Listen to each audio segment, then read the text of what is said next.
Today we are making my easy pomegranate pistachio chocolate bark from scratch. It's just a few simple ingredients. It's a much more wholesome treat for the holiday season. Let's go make it.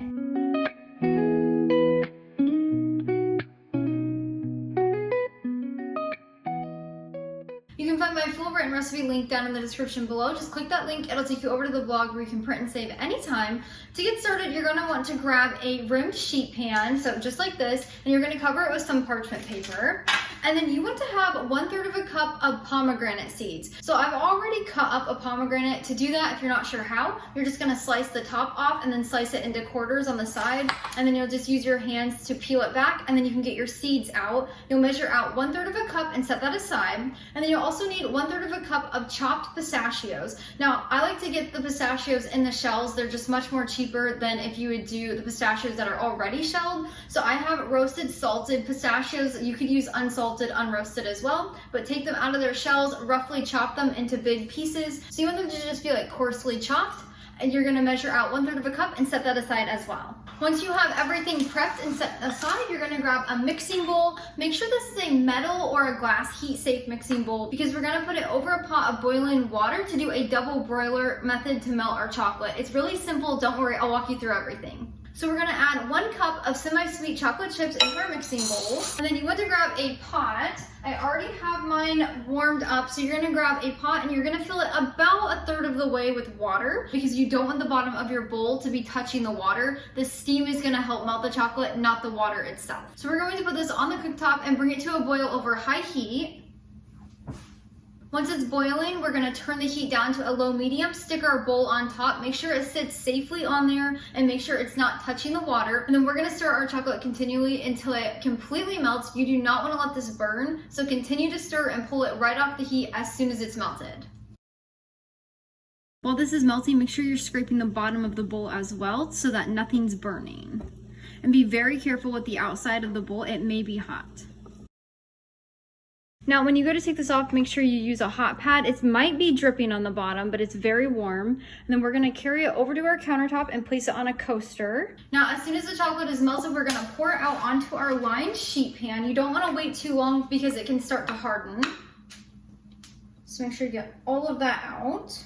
I like to use a spatula just because it makes it easier and you can get all of the chocolate out of here so that way nothing's left behind.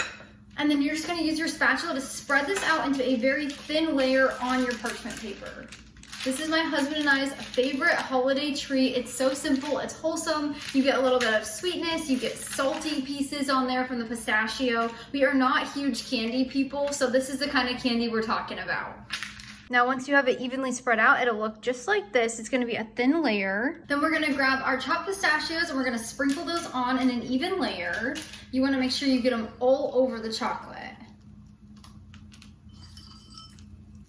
This is a great gift that you could give to your neighbors, your family. It's just such a fun treat and it's so easy to make. It's the perfect Christmas gift if you really wanted to do something homemade. Now, your chocolate should be pretty much coated in pistachios. The dust makes it look really pretty too. But then you're gonna grab your 1/3 of a cup of pomegranates and we're gonna sprinkle those on now as well. Make sure you sprinkle them evenly over. That way each piece has a little pop of pomegranate. Now, once you have the pistachios and pomegranates on here, you're gonna use your hands to lightly press everything down into your chocolate. When I first made this recipe and was developing it, I did not do this. And when I went to go break the chocolate, everything fell off because I did not press them down. So just gently press everything in. Your hands shouldn't really get that dirty just because you're pressing only on the toppings. Now, once you've pressed everything down, you're gonna grab 1/8 of a teaspoon of sea salt, and we are going to sprinkle this evenly over the top. Now, once you have everything on here, we're gonna place it uncovered in our refrigerator for 30 minutes to an hour. We wanna make sure the chocolate is hardened completely. That way, when we get it out, we can break it into pieces, and it'll be like our normal chocolate bark. So put it in there, let it chill, and I'll meet you back here when it's done. When it comes out of the fridge, it'll look just like this. It's completely hardened. And then we're just going to peel this off of our parchment paper, just like this. So now we're just gonna break this into a few pieces once it's peeled off. So I'm just gonna break it like this. You can break it into any size you would like. It looks so good.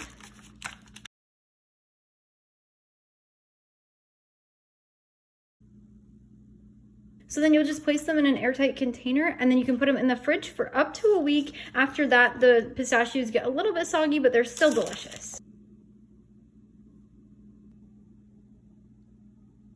And that's how you make my pomegranate pistachio chocolate bar. Just look how amazing that looks. We should give it a quick try. It's so crunchy, it's salty, it's sweet, it has a pop of freshness.